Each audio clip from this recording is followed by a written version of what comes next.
Welcome back.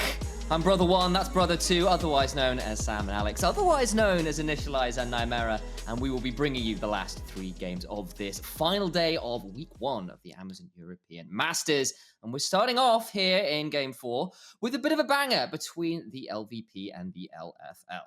Yeah, I mean, back end of the day today is pretty exciting. We do have 2 LFL versus LVP clashes. We're starting off with Vitality.Bee versus Giants. Now, both these teams are heading in at 1-1. We're going straight into this champion select. But as it stands, before today, I believe the head-to-head in EU Masters history for the LFL and the LVP sits at 25-11 since the competition started. Yeah, we'll take a couple of games because I couldn't find absolutely all of them, but that is of course in favor of the LFL.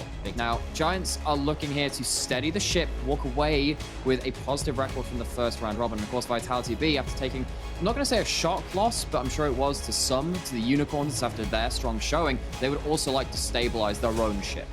Yeah, and Giants also took a pretty heavy loss to Unicorns, so both those teams smarting from their run-in with the Mythical Beast. The Antonio was pretty heavily exploited, and that one was against Vitality. It was Jeskla was the one who ended up being the eminent target of a Vi, who was permanently ganking Jeskla's Zeri, but as we can see, a few bans have kicked in, and we're going pretty hot into this pick and ban. So anything you are particularly keeping your eyes on, Alex, for these teams as the first picks are about short to be coming through? Well, less about power picks. I'm wondering where the counter picks are going to come in, actually. Because for me, I look at this top lane. Szygenda was one of the best top laners of spring when Vitality.Bee made their semifinals run there, only to be ended, of course, by Calming Core. What a series that was, actually, back in spring. But I look at this player versus the Antonio, who got very much exploited versus Unicorns Love Sexy Edition.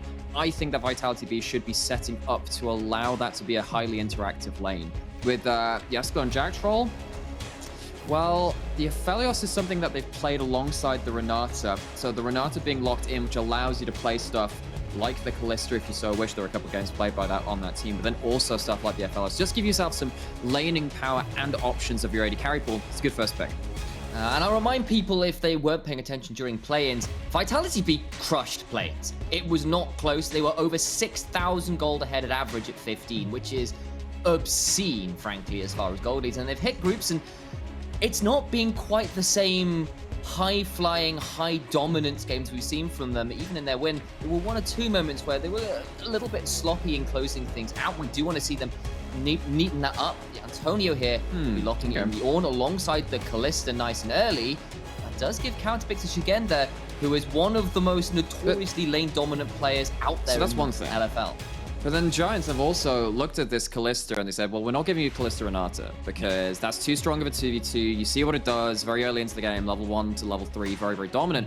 But what do we say about the Renata first pick? It also gives you options. It gives you the ability to play that Aphelios, which they have locked in. Now you have a Swain playing frontline for you too. As much as the Ornn can reach the backline, a lot of the damaging carries which Giants might lock in, and of course this Kalista included in that, are going to struggle to stand in the way of the hostile takeover and the demonic ascension. It's a very difficult place to play the Kalista. You're going to need to snowball very hard or find some other way to deal with the Swain. The Nautilus, obviously very good with the Kalista, because there's even more CC for a champion that's built around CC. So that will be locked in. Still waiting for the jungle and mid lane for Giants, whereas it's looking more like the top side for Vitality.Bee yet to be decided on. So Aphelios isn't really a champion at level 1, whereas Nautilus has, 2 forms of CC and his passive, then his hook as well. Lots of burst damage and lots of ability to enable Kalista to start running through those early 2v2s. And now we are seeing Giants saying, okay, well, cool bot side you've got. Let's see what strong champions into the tank matchup we can remove from the top side. So the Gwen, that has been one of Skeganda's most played champions. It's very good into the Ornn as well. We saw Chasey, in fact, beat LDLC with that the other day, and also in that same matchup, and also removing the Aatrox, which has been a favorite of many LFL teams. Adam plays a lot of it. Of course, Szygenda has been playing that in the past, not so much in summer, only the 1 game of it, but still worthy enough to take off the table. Yeah, I think I want to also point out, I believe this will be Diplex's first game of Swain this year. I'm looking over the numbers here, and unless I'm missing something, he played a lot this summer.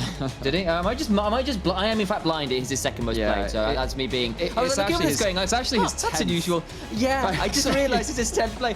That's because on like full disclosure behind the scenes here, guys. I've got a wonderful document that Alex helped put together with a load of the different champions that people have played over the year, and the pictures are quite small on my screen, so I just didn't see Swain's portrait properly, which was not the smoothest thing I've ever done. But trying to make your job easy. I know, and I still managed to fumble it. Exactly. Either way. Well, I mean, Giants are trying to make their own jobs easy when it comes to team fights, right? Everything we have locked in just says, let's go, team fight, 5v5. And now, of course, you have that bot side control, but having a Maxlore on the Wukong, he's played that a couple of times, obviously, and he's played that in this tournament already. And the Antonio with so many big go buttons allows you to play very aggressively in the 5v5.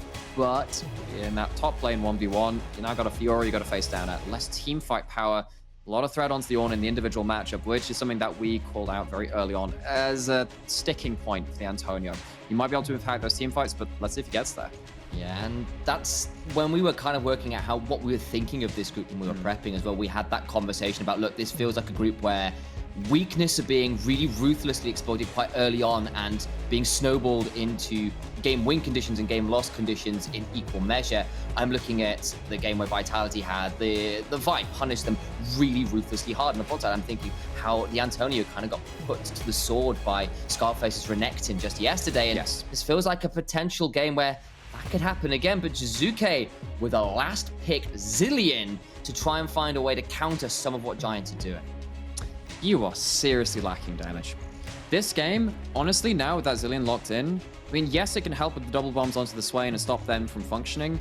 It is hugely on Keduii, and honestly, it's hugely on Maxlore. This Wukong can do damage in team fights, and you're going to need it, actually, at this point. This Kalista is going to struggle to chew through every target on the board. I am a little worried for Giants' presence later into team fights. You also don't have the ability to skirmish around topside, which is where Vitality.Bee have found a lot of their plays.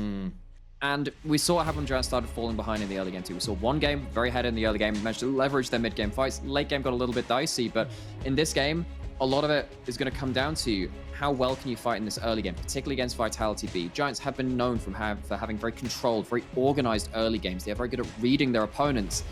But Vitality.Bee are the lords of improvisation in the LFL. This team just knows how to go off script and go off piece. And if they manage to do that here, especially with all the ability to play around their top side, I'm very worried for Giants. Yeah, and as we head onto the Rift here, reminder of one of the statements that we got from some of the LFL English analysts, and where they were kind of in, I think they were all in agreement that Vitality.Bee arguably have the best damn hands in the whole of the LFL, at least on a holistic level. They are so good at just finding skirmishes, finding plays, finding picks all by themselves. And Szygenda, probably the best carry top solo half the time of anybody in the LFL, which is high praise when you're looking into the likes of Cabochard and other top tier carries like Adam as well, who's been smurfing in EU Masters as well so far. See whether we can do something similar here on the Fiora and see whether Giants, low damage but high agency mid-game comp can snowball their way to a victory here in what could be very pivotal game for who comes out of this group with how dominant Unicorns look at the top of the table right now. And we're going to have a couple of those games today because last game of the day will also be a LFL LVP Smash 2. We've got a couple of games coming up which will be about steadying the ship. And now we have to see, of course, what happens in this one. And as we said, coming out from the draft, it does feel like Vitality.Bee have a lot of what they were looking for. Giants, while if they do get everyone in the same place at the same time, maybe AoE will solve their woes. It's going to be a little bit difficult for them to overload damage onto the first target. But one thing that they do is scout out opponents very well and use their level 1s very, very well. In fact, in terms of the entire ERL scene, Giants probably have the most level 1 activity when they are on script. That's the easiest point to just say, look, nothing else has happened in the game. Very easy to predict. Let's do this at level 1. And they're controlling the bot half of the map. Does work very well for a Kalista. Kalista Nautilus very able to fight early on, and they are fighting very early on. And Ignite dropped already. Go to bot lane, observers. Let's see what's happening there. Let's see. A lot of damage. Jactroll down to 20 HP or so. Okay. Heals back up a little bit, has the flash blown alongside the heal of Jeskla. This was a freebie, okay? Kalista Nautilus want to fight level 1. You have split the map level 1, and you see the bot lane coming through there. Maxlore actually going towards the top side after fighting over that red buff. Giants just absolutely incensed and wanting to make an impact early on. And this time around, it does feel like they've got some options. Antonio thinking about going, there'll be 3 people, and the rest of Giants just not there in time. There'll be the permafrost onto the Antonio. He does get out, but the flash blown. The collapse was very swiftly punished there from the Ornn. Yeah, that is an awkward moment, but then we're looking at, I'm just trying to look at what camps that Skeanz ended up taking. So they're over on 8 CS. So it looks like Maxlore is going to walk away with a camp steal and also get most of his own jungle camps too. So in terms of very early advantages gained, it is slight advantage onto Maxlore, especially with bot lane being controlled too. Now to see, of course, whether the absolutely what I just said actually turns true in terms of continuing to build on this advantage. Because as you said, and I completely agree, Giants don't get snowballing. They are going to be very low on damage, and something like this would be a good start. But if never move prevents an easy engage for Max. Maxlore really looking to make a mark early on. Of course, level 3. Wukong has a fair amount of damage, and one thing that we were spotting coming out of the draft is, all right, Zilean is not exactly going to give you the most consistent damage. It can be okay. Double bomb onto the right targets will be significant, but really the Wukong is the person I'm looking for to try and bail out Giants' damage concerns. Wukong does do a lot of damage in those team fights, an awful lot over this year. But, of course, primary carry for that will also be Keduii on this Kalista, and Keduii has been such a good team fighting AD carry over the course of 2022. Did it in spring with Berlin International Gaming, now back with Giants back in summer. And he's not had the easiest tournament so far. Had one very good game on the Zeri for about half the game, struggled towards the late game, and then had one game on a Tristana where he just didn't really get to play the game. No. Jeskla on the other side also didn't get to play the game against the Unicorns. That Zeri game was very sad. Yeah, wouldn't want to see that one happen to him again. for contrast, he went 0-7-0 on Zeri, where the Vi, Ahri of Lurox and Ruby put him in the dirt so many times. The poor guy was like forever at like 2 items for it felt like the entire game. Never completed a third, despite the fact you were at full build on the other side for Shigenari Sivir. And then, of course, his game against Zero Tenacity, he came back with a vengeance, 6-1-6 on the Aphelios, and of course, that's not including the likes of play-ins, where he certainly had some much more explosive Zeri games. Yeah. This time around, though, he's back on the Aphelios. He's got that Renata to go alongside it. So, very deadly combo. And as you said, a lot of dive for Giants between the Swain, between the Sejuani, between even Aphelios with the right weapons, and of course the Renata. Lots of ways, I feel, Vitality.Bee, if they get to kind of 2 items, just turn around any engage Giants try to even put out. Yeah, I think that there is a lot of ability to stay safe while Szygenda has his way with the rest of the map, whatever lane he chooses to put himself in. This ability to disengage. We've seen this a lot in the LEC too, where you'll just see a Sejuani, see one person running at the 4-man unit and just nope buttons, right? You throw the ult at them, stun them in place, and you have to use that as another form of disengage. Lots of ways to keep yourself safe in that kind of front. And actually, Vitality.Bee after level 1 managed to keep themselves fairly safe, falling behind a little bit of CS, but considering that you had early jungle invade, Maxlore spending a lot of time around bot side, I mean, you couldn't really contest for that wave in fear of that Wukong turning up to win. It's actually working out fairly well for Vitality.Bee, especially given that level 1. Nice little level upgrade for Maxlore, who now be hitting level 6 just that touch faster, courtesy of Jiizuke and that time in a bottle. And they'll use the additional level and the pressure they have in bot side to go for this very early Drake. And that is one of the powers. Knowing champions' passive names. I believe it's time in a bottle. I'll double check that one. It is, yeah. I actually know that one. There you go. Kalista's is Martial Poise. Yes. Nautilus is Nautilus passive. Nautilus, it's the one that roots people. I don't know that one either. It's just Nautilus passive. Is anyone I'll have to study up for that one. For the oncoming quiz meta that will be coming up at some point. Advienne, though, walking into the enemy jungle. And, top lane, Antonio trying to push in this wave, using the ultimate, but ult's traded. Grand challenges come down. That means Szygenda just gets to heal back up, and he just flashes for the other Vital. There's nowhere to go. The Antonio knows he's dead. A lunge to secure first blood, and it's just a repeat of yesterday. It's another awkward lane state. It's another lane which the Antonio cannot get out of, needs to crash the wave, and understands that point, but can't execute on it. And goes down. Suddenly this individual matchup, which we were worried about, goes in the favor of Szygenda. Goes awry so very, very quickly, and Szygenda is not a player you want to give individual advantages to like that. He is, as we have stated, one of the absolute best carries the LFL has to offer from the top side. From Diplex. In the mid lane, Diplex is level 6, demonically ascends, beginning to chase down Jiizuke, who does still have that chrono break to bring himself back to life should he need to. Has to throw it down eventually. Now needs to try and potentially reset or kill himself to get the HP back. I mean, but now you're set like less than 100 HP in that laning phase. Diplex taking those micro advantages, and Szygenda taking a bit more than a micro advantage. What happens here? Oh, that's really cool. That's really cool. What Szygenda does is stands on top of the Ornn Q, knowing that when it pops up, it will technically immobilize. So he can just literally walk on top of the particle as it spawns, press W and stun. Does that. Gets the ability to run him down. Really well played in the micro by Skeanz, and then of course takes a flash afterwards. The Antonio, that is an awkward flash. That one is a bit sad, but either way, it was some smart thinking and knowledge of the match there for Szygenda to get that advantage. Now is very healthily up nearly 1,000 gold individually, and Vitality.Bee feeling pretty pleased with themselves as far as this early game has gone. Need to see something out of Giants shortly, because a single dragon to your name and nothing else really to show for early pressure is not what you want. Well, one thing you could use is Nautilus's staggering blows, which I've been told by one of your observers is the name of Nautilus passive, and then I heard it like, oh yeah, that sounds about right. About right. Thank you very much, Crincy, for that one. Big up on that.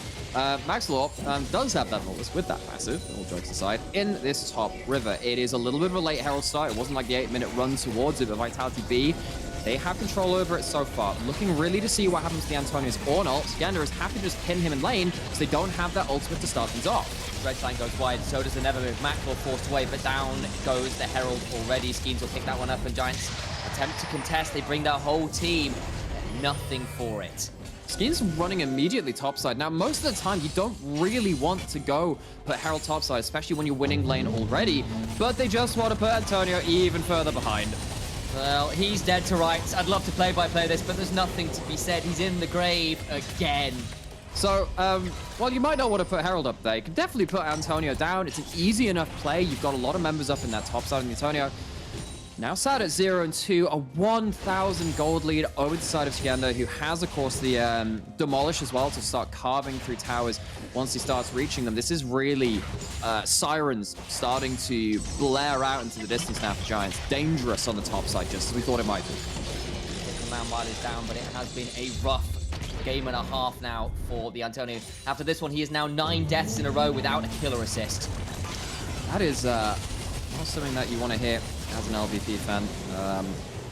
And I know that a number of people connected to the Giants org. We were talking to Lorx, who turned up on an interview the other day, and one of the analysts for the team saying that potentially this team could be a dark horse, but they can't afford to overlook any of these teams, because at the end of the day, as much as they think they're doing well in practice and doing well off stage, they haven't really been showing that on stage, especially when they lost in the finals to Heretics. They finished first in the regular season of Summer after a spring performance which saw them 1 game away from the playoffs. They have had themselves a large glow up in Summer, but now coming up into this Amazon E-Masters stage, they need to really start showing that ability to level up again, because as you can see, this is really not it from the early game. They've had some dangerous situations against 2 of the front runners in their group.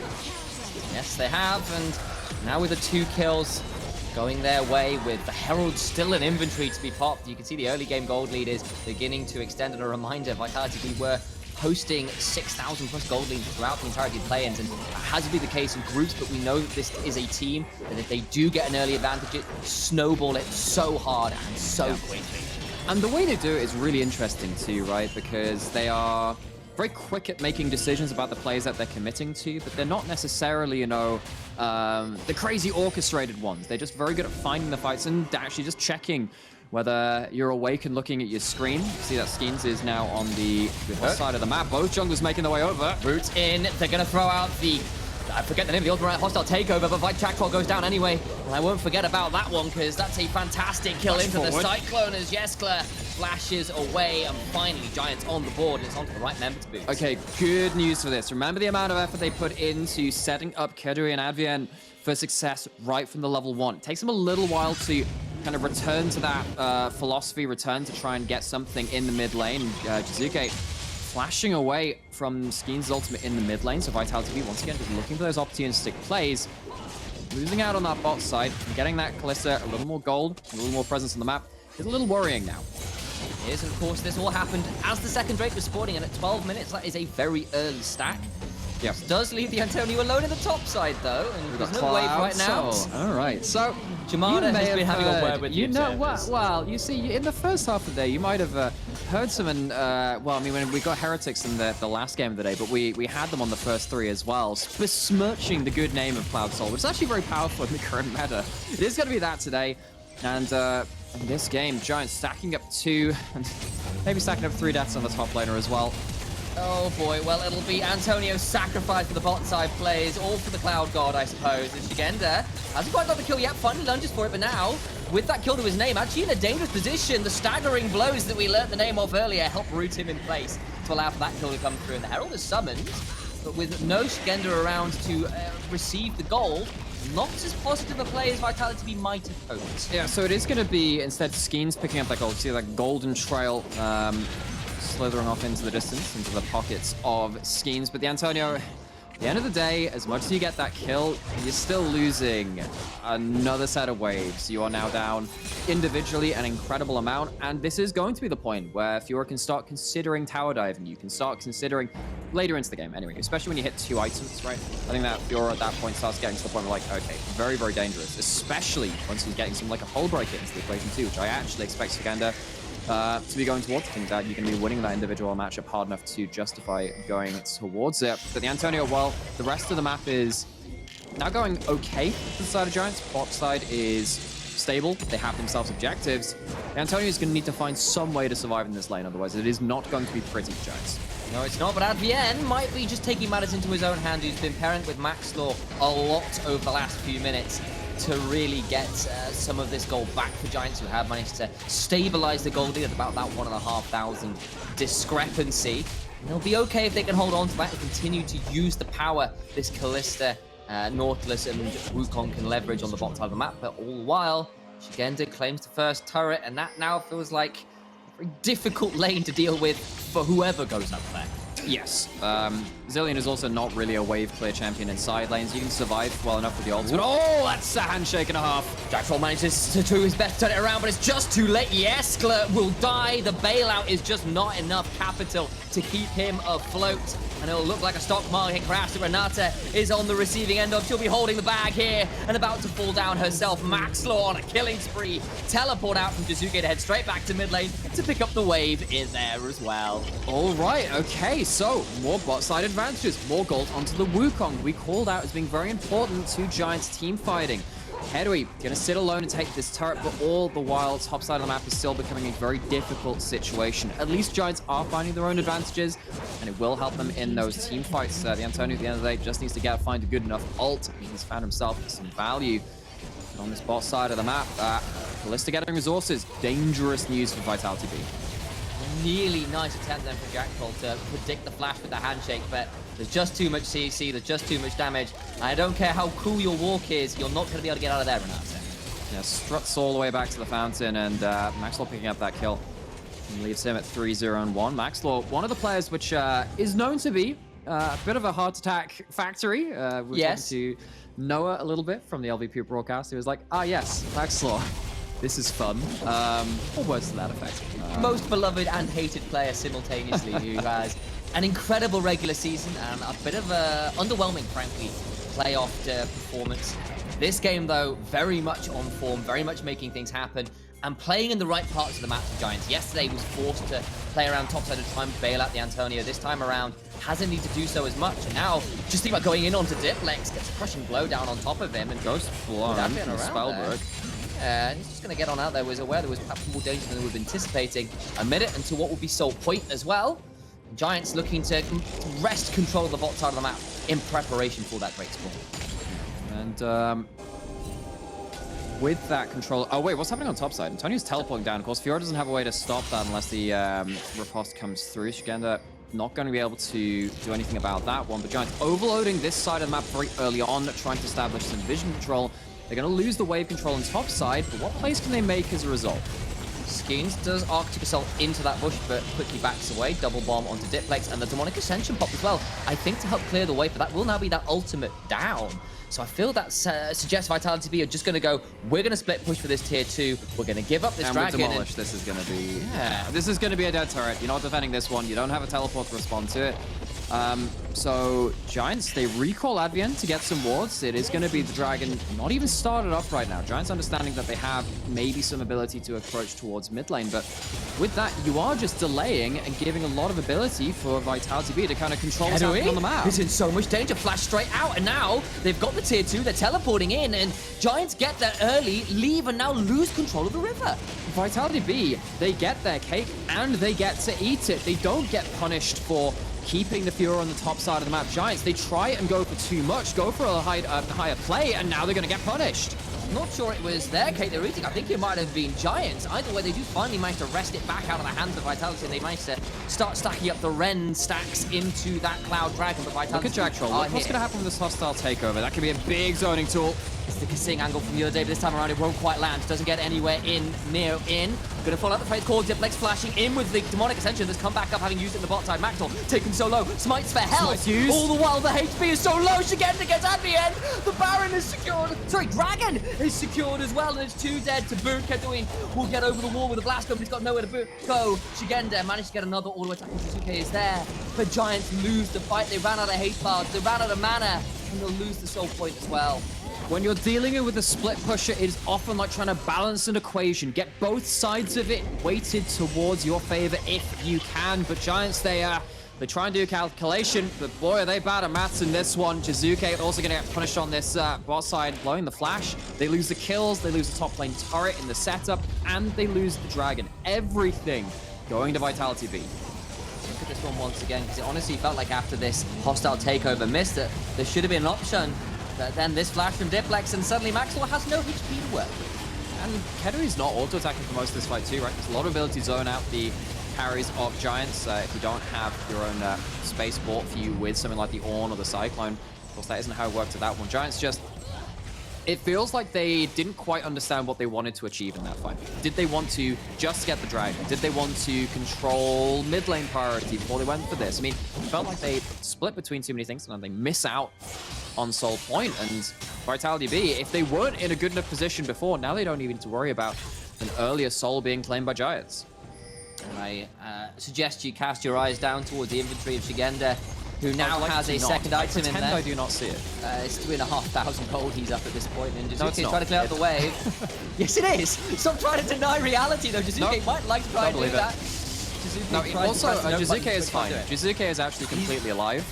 I choose to live in a better reality. I reject reality and substitute my own.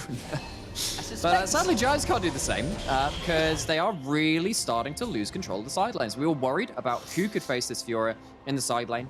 Zilean is not the most renowned of wave clear side lane mages or someone that can control themselves in that manner, and goes down trying to defend that bot lane out of turret. And Szygenda, we knew that this guy is one of the best ERL top lane. He's not going to be here to impact this fight, though. Depth charge, Cyclone, but the turnaround with that hostile takeover by Space are going to fate to call out the Nautilus, and Maxlore gets over the wall, but there's a few things burnt, but no kill acquired by Giants on the other side, though. Call the Forge God misses, and Jactroll survives the Antonio.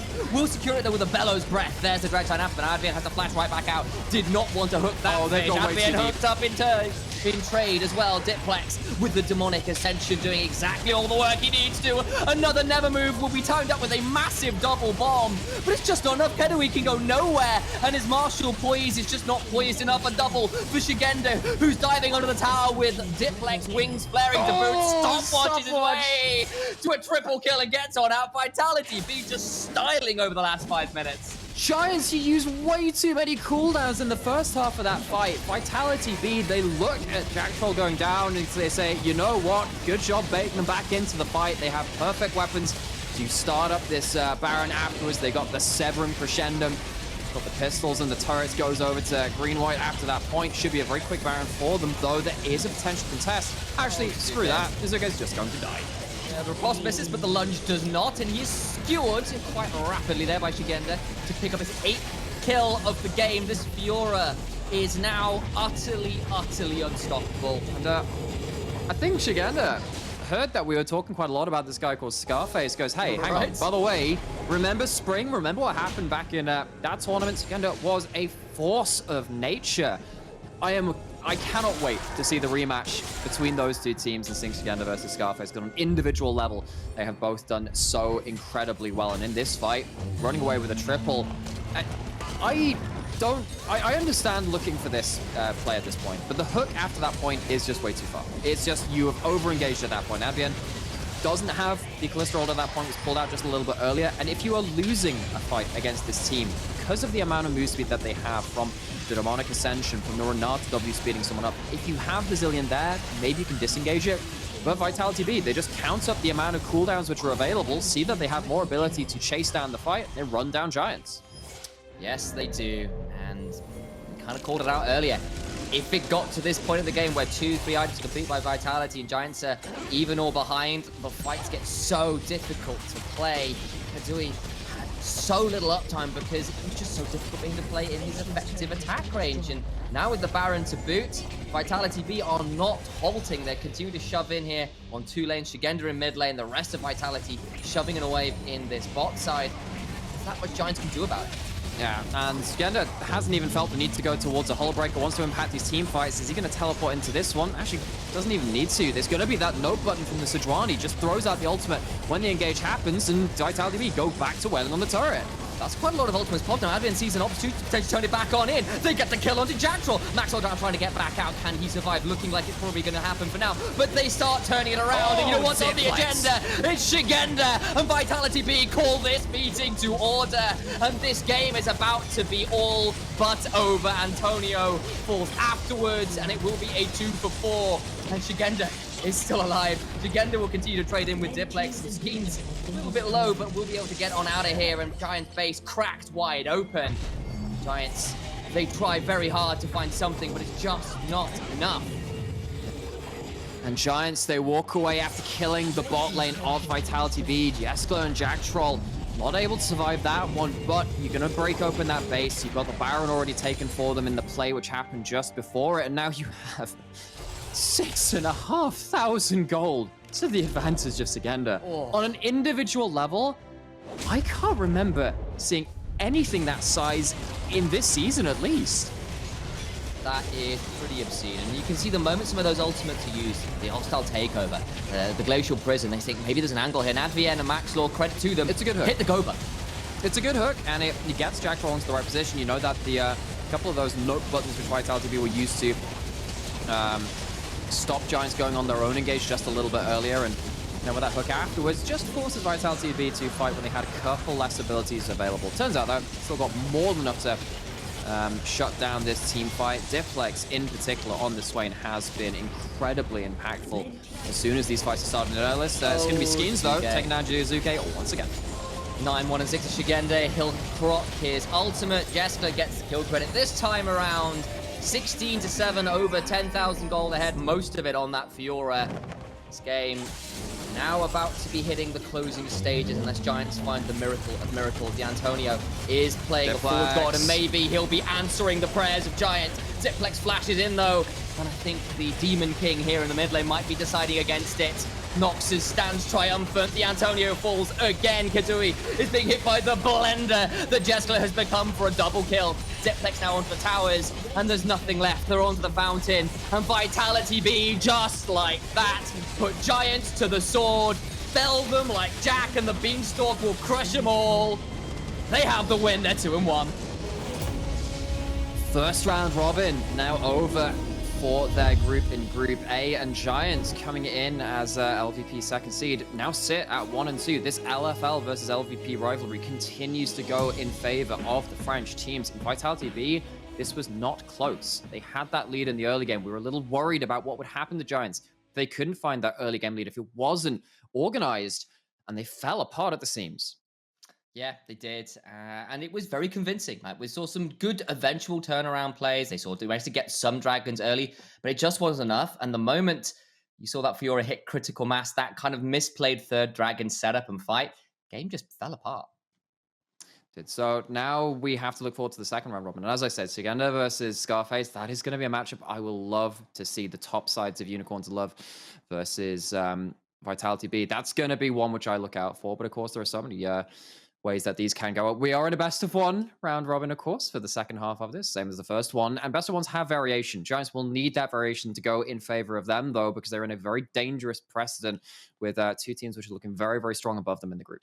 Well, perhaps we should add one more into this conversation because we are waiting to chat with Jeskla after that impressive win there. How are you doing? And how does it feel to play when your top side is like 7,000 gold ahead by themselves? I mean, feels pretty nice. I mean, I think this game, I mean, we can't really do, they can only do stuff around bot lane, right? Even though we griefed it, like level 1 and then level 6, like my top side was just too good this game, so it was just really easy to play the game. So now you finished your first round robin. Obviously, you did take a loss to the Unicorns.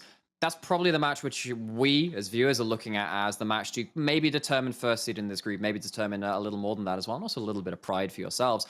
What are you feeling looking ahead to that matchup against the Unicorns? I mean, obviously, that game, I mean, obviously didn't play good myself, as everyone could see, but I think that from just draft and how we actually played the game, didn't really live up to our standards. So I think, I mean, everyone's very confident playing them again. And for sure, like, could see even from, you know, laning phase that game that we are way better players. So we are all confident. Let me follow up on that question then. What do you consider to be your standards? Because obviously in play-ins, we saw you guys crushed it. You were up something like 6,000 gold pretty much every game at 15 minutes. Coming to the group stage, it's not been quite as dominant. So we've seen kind of two sides of Vitality. And I want to know what your thoughts are on your team and what your standards are going into the rest of the tournament. I mean, we for sure aim to win it all, right? I think the BDS and LLC with us, maybe Unicorns, I don't know, but seem to be like the strongest team in the tournament. And I think we just had one game, oopsie, versus Unicorns, but I think we are very strong right now. Fantastic. Well, thank you so much for talking with us, and we'll wish you very much a lot of luck for the rest of the tournament. Thanks for speaking with us. Thank you so much. Awesome. It was great to hear from him there, and nice to hear the confidence as well. I mean, no surprise, one of the LFL teams feeling very, very confident. I mean, what more can you say? It was very dominant.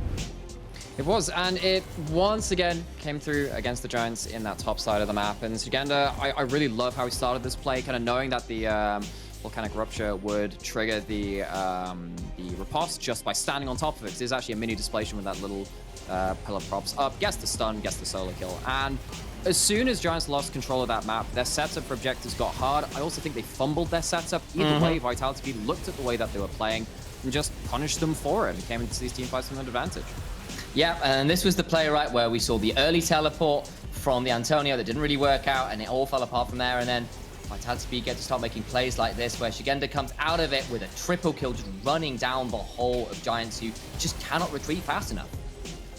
Yeah, and even though there's the double bomb there, I did question the Zilean pick. Jiizuke had some okay moments, but really didn't get to impact the game. We know that Jiizuke is such a magician when he is in his comfort zone and on champions that can impact the game. Not having that for Giants did feel like that was just an extra difficulty they had to overcome. Yeah, it did, and then this is kind of it. There was a moment here where you wondered, but the gold lead's too large. Maxlore gets into the backside, they get Jesk's back. In fact, they kill the bot side. The problem is you've still got this unkillable Swain of Fiora. Exactly. Yeah, and it was the Fiora that wanted to commit towards team fights as well. Triple kill in one. Obviously had this big fight just afterwards, and didn't want to go towards the Hull Breaker. Just came out with the Death Stance third item and just committed to those fights. And Diplex, what a game this mid laner had. Diplex has been play with a lot of eyes on him for a little while now, and games like this make you understand why. We've seen a few Swain games now which have been truly phenomenal, and while I may have made the slight mistake, oh, this guy's never played Swain, but we played quite a lot of times in the 10th game. You can see the fact that this guy's got so much experience. Maybe that's what the other teams will be thinking of when they figure out the yeah, it's like, please don't pick this one out, just a blind spot in your brains. Yeah, maybe living in another reality like you were trying to do with Jiizuke's Zilean earlier on, but either way, that is quite a discrepancy in damage, particularly in the top and bottom lanes. It is. And now Vitality.Bee walk away from the first round with only that one loss, 2-1. And I love hearing about that kind of mentality of we were just better players than Unicorns. You can see from the laning phase, don't write us off. We're going to come into the second round robin and be strong. They said it was just a one-game oopsie. I'd love to see it. Unicorn's been very impressive for me in their own right. So that second face-off can be one which I keep my eyes on. Completely agree. But with me agreeing, I also have to agree with my producers. It's time for us to throw to a break. When we come back, we'll have X7 versus Poland's AGO Rogue. So don't go anywhere. It's another banger matchup and one that could well decide the fate of that group. Stick around.